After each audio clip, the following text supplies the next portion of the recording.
우리가 보통 명절 때 서로의 복을 빌어주죠. 안녕을 빌어주고 건강을 빌어줍니다. 그리고 서로에게 복된 말들을 해주죠. 보통은 이제 자녀가 잘 되길 바란다, 또는 사업이 번창하길 바란다, 또는 건강하시길 바랍니다와 같은 복을 빌어줍니다.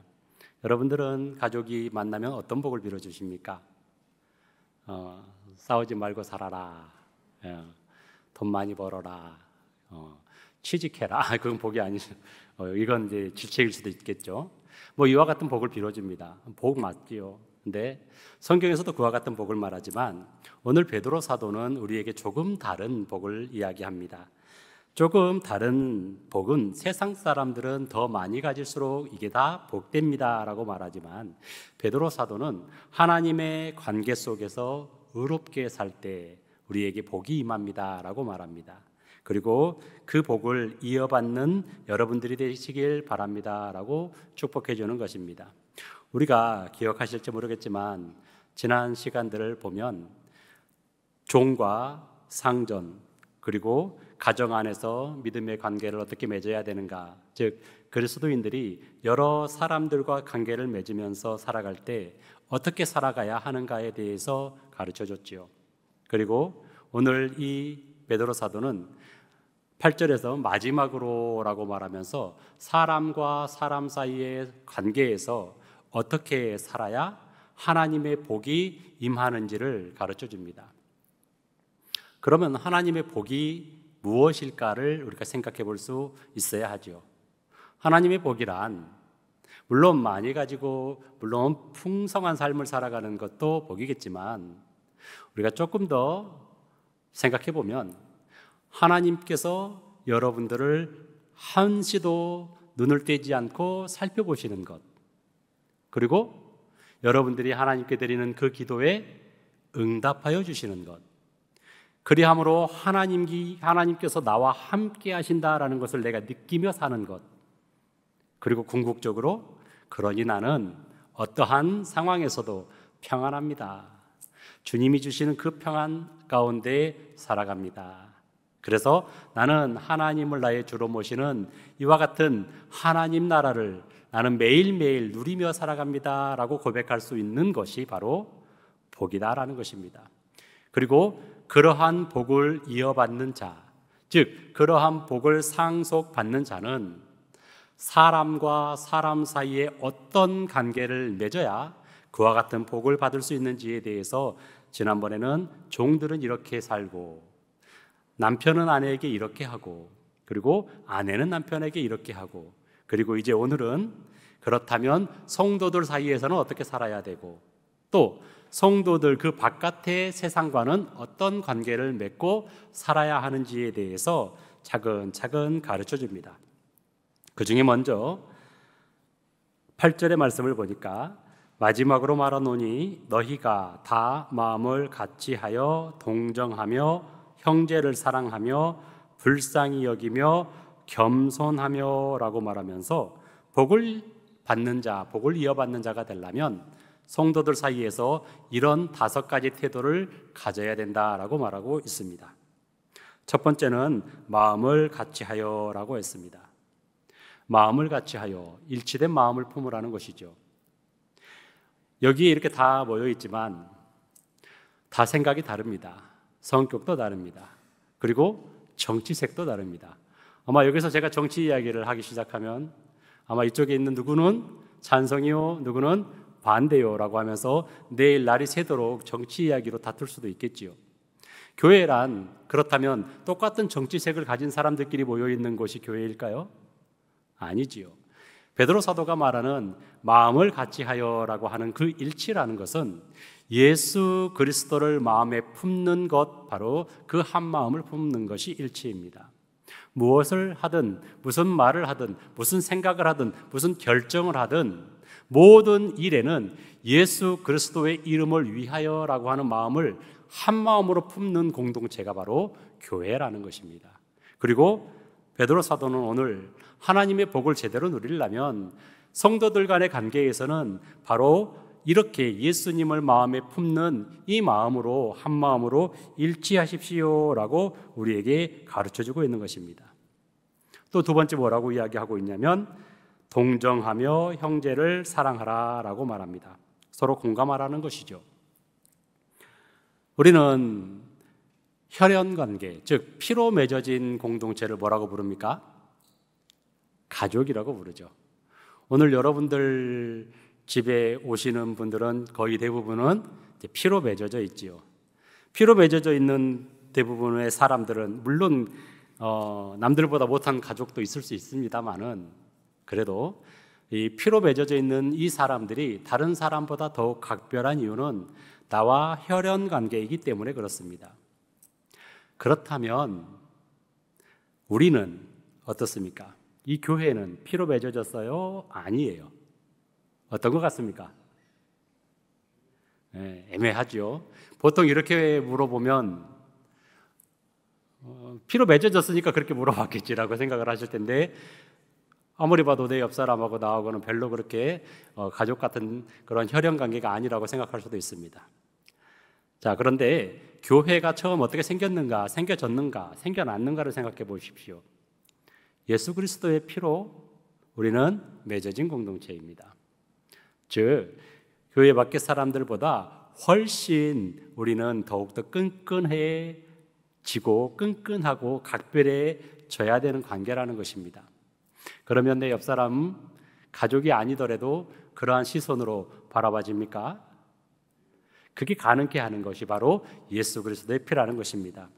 그렇기 때문에 우리가 누군가를 동정하며라고 말하는 이것이 단지 그 사람을 좀 안타까워하는 것 거기에서 더 넘어서서 그 사람이 정말 슬퍼하고 아파하면 내 가족이 그 일을 겪은 것처럼 나도 그것을 공감하며 나도 같이 아파하고 나도 같이 기뻐하고 나도 같이 슬퍼할 수 있어야 하나의 공동체, 아름다운 예수님의 교회가 된다는 것이고, 그런 마음을 서로 품을 때 우리는 하나님이 주시는 평안함을 함께 누릴 수 있다는 것입니다. 또 세 번째, 어떤 마음을 품고 서로를 바라봐야 하는가? 불쌍히 여기며 겸손하라라고 이야기하고 있습니다. 겸손하다라는 것은 나를 낮추는 것이죠. 그런데 불쌍히 여기며 겸손하라라는 것은 좀 더 넘어서 나를 낮추는 것에서 그치지 않고 상대방을 높일 줄 알아야 합니다. 이것이 바로 섬김입니다. 베드로 사도는 그렇게 이야기합니다. 세상 사람들은 자기 주장을 많이 외칠수록, 자기를 더 내세울수록 세상 가운데 사람이 높아지지만 참 공동체, 참 그리스도인, 참 평안을 누리는 공동체는 서로를 섬겨주라. 그리고 진정으로 겸손하게 자기 자신을 낮추면서 상대방을 긍휼히 여기는 마음을 품으라라고 이야기하고 있습니다. 초대교회 성도들은 로마 사회에서 멸시와 박해를 많이 받았습니다. 그럴 때일수록 그들은 더욱더 서로를 아껴주었습니다. 서로를 사랑했습니다. 그들은 서로 가진 것을 나누었습니다. 고아와 과부를 돌보고 병든 자들을 서로 방문하고 찾아가며 서로 재산을 나누었습니다. 그러자 로마 사람들이 그렇게 박해하고 멸시하며 그리스도인들을 비난하면서도 한편으로는 저 사람들은 꼭 가족 같다라고 이야기를 했습니다. 그리고 바로 그러한 서로 섬기는 모습으로 예수님이 어떠한 분이신가 하는 것이 사람들에게 전하여졌습니다. 그리고 이것이 바로 복을 누리는 사람들의 삶의 모습으로서 궁극적으로 우리의 삶을 통하여서 예수님이 전하여지는 삶을 살아내게 되는 것입니다. 그렇기 때문에 베드로 사도가 우리에게 정말로 하나님의 복을 누리고 싶습니까? 정말로 하나님이 주시는 평안 가운데 살고 싶습니까? 그렇다면 먼저 내가 속한 공동체에서 나와 내 옆에 있는 이 성도들과의 관계는 일이 되어야 됩니다라고 가르치는 것입니다. 그리고 베드로 사도는 더 나아가서 공동체 안에서만 우리끼리만 그와 같은 모습을 갖는 것보다 그것이 이제 공고해지면 이제 우리는 그러한 것을 세상 가운데 드러내야 됩니다라고 가르칩니다. 그 말씀이 9절의 말씀입니다. 악을 악으로 욕으로 갚지 말고 도리어 복을 빌라라고 이야기하고 있습니다. 쉬운 일은 아닌 것 같아요. 누가 여러분들에게 악한 말을 하면 어떤 마음이 듭니까? 지금 당장은 내가 뭐라고 말을 못할 처지라면 마음속에 쌓아두죠. 내가 언젠가는 이거를, 누가 나를 미워하면, 아니요, 누가 나를 직접적으로 미워하지 않아도 저 사람이 너를 미워한대 라는 말만 들어도 그 사람이 싫어지는 것이 우리의 본성입니다. 그런데 참 평안을 누리는 삶은, 참 하나님의 나라를 누리는 삶은 악을 악으로 갚지 말고 도리어 복을 빌라라고 이야기를 하고 있습니다. 성도는 쉽지 않은 이 삶이, 내 욕심을 부리고 내 중심의 삶이 남아있으면 어려운 일이고 불가능한 일이지만, 내 안에 그리스도의 마음을 품고 내가 예수 그리스도를 정말 마음에 담으면 내가 주를 위하여 받는 핍박으로, 내가 주를 위하여 참는 인내로 이것을 승화시킬 수 있다라는 것이고, 그리고 베드로는 분명히 그렇게 이야기합니다. 너희는 그것을 위하여 부르심을 받았다라고 이야기를 하고 있습니다. 이로 인한 어떤 아름다운 결실이 맺어진 사례가 있습니다. 여러분들도 잘 아시다시피 미국에 아주 인종차별이 심하던 때에 마틴 루터 킹이라고 하는 목사님이 계셨지요. 마틴 루터 킹 목사님은 흑인들이 차별받는 이 세상을 바꾸고 싶었습니다. 흑인들이 차별받아서가 아니라 사람이 사람을 차별하고 그리고 인간의 권리를 박탈하는 것을 바꾸고 싶었던 것이지요. 그래서 마틴 루터 킹 목사는 서로 사랑해야 된다, 서로 배려해야 된다, 서로 용납해야 된다라는 것을 가르치고 설교했습니다. 그리고 그 덕에 마틴 루터 킹 목사님은 백인들로부터 폭행을 당하고 집은 폭탄 테러를 당하기도 하고, 그리고 여러 박해를 받았습니다. 그런데도 이 목사님은 포기하지 않았지요. 심지어 폭력으로 대응하지도 않았습니다. 비폭력으로 사랑하고 끝까지 인내를 부르짖었습니다. 그리고 마침내 1964년 드디어 식당이나 공공장소에서 흑인을 차별하지 않도록 하는 민권법이 제정이 되고, 그로부터 1년 후 1965년에는 흑인들이 투표하는 것을 그동안에는 막는 불법적인 법들이 있었지만 이제는 그것들 다 폐지하고 투표권법이 통과되어지는 그런 역사적인 결실을 맺었습니다. 비록 그로부터 3년 후에 마틴 루터 킹 목사님은 1968년에 암살을 당하여 사망하게 되지만, 그의 사랑과 그의 인내로 이루어낸 이 자유는 지금 미국의 이 오늘날의 미국인의 자유를 누리는 기틀을 마련할 수 있었습니다. 우리가 악을 악으로 갚지 않고 오히려 축복할 때 우리는 나뿐만 아니라 세상도 변화시킬 수 있다라는 것입니다. 그러면서 이제 마지막으로 시편 34편의 말씀을 인용합니다. 삶을 그렇게 구체적으로 살 수 있는 그 방법에 대해서 하나하나 가르쳐 줍니다. 그러니까 오늘 이 자리에 나오신 여러분들은 이 말씀을 한번 적용시켜 보시기 바랍니다. 어떤 말씀이냐? 10절 보니까 생명을 사랑하고 좋은 날 보기를 원하는 자는 혀를 금하여 악한 말을 그치며 그 입술로 거짓을 말하지 말고 악에서 떠나 선을 행하고 화평을 구하며 그것을 따르라 라고 이야기합니다. 먼저는 혀와 입술을 지켜야 된다라고 이야기합니다. 악한 말을 하지 말아야 된다는 것이죠. 이제 명절을 맞이하여서 가정에 자녀들이 찾아옵니다. 그리고 친척들이 모입니다. 우리는 거기에서 많은 이야기를 주고 받을 겁니다.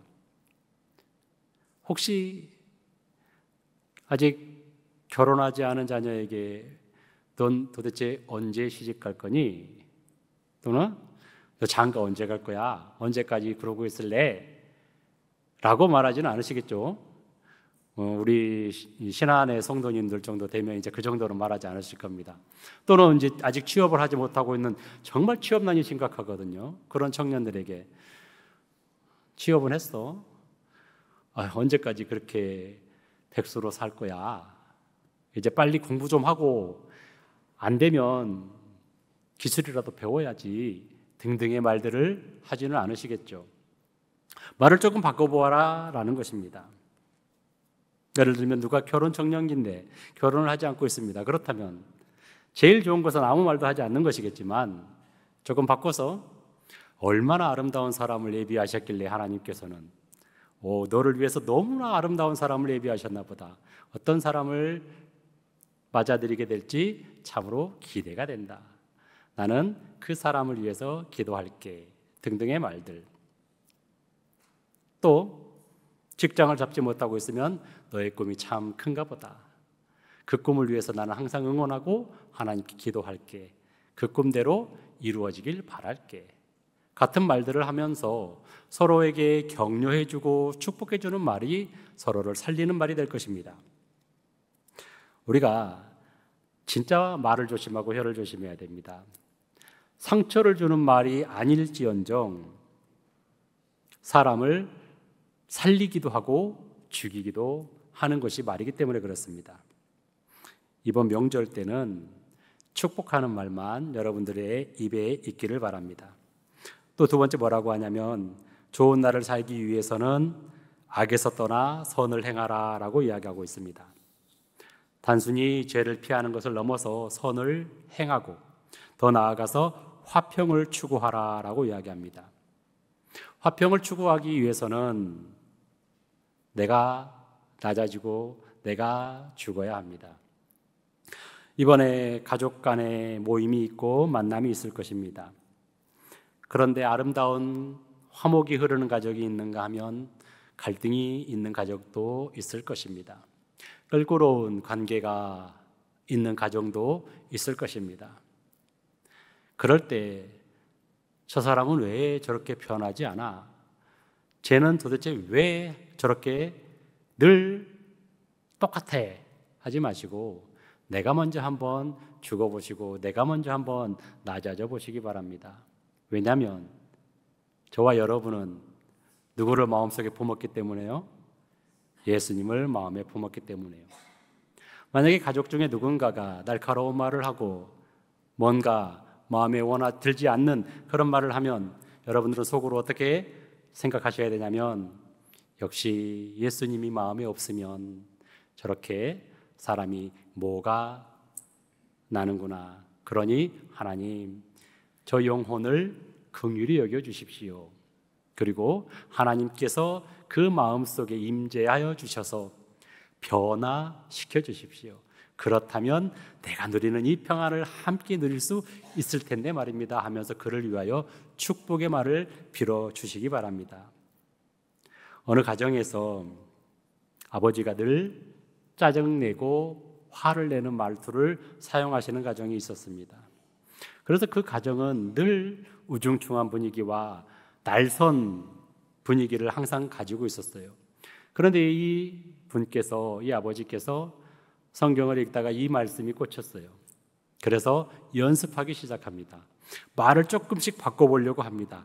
될 수 있으면 트집 잡는 게 아니라 칭찬을 해보고 될 수 있으면 격려를 해보려고 조금씩 바꿔보았습니다.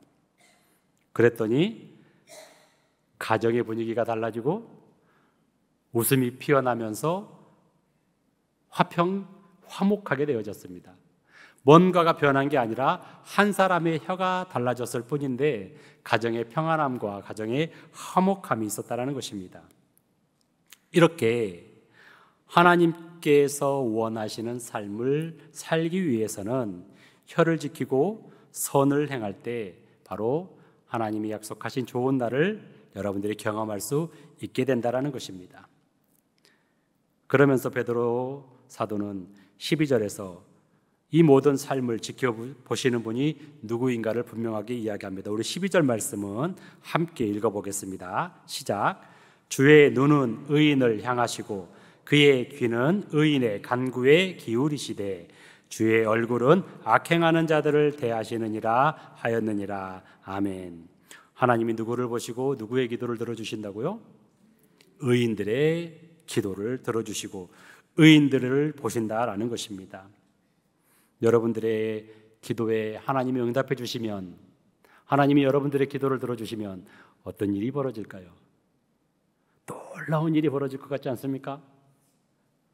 기대가 되지 않습니까?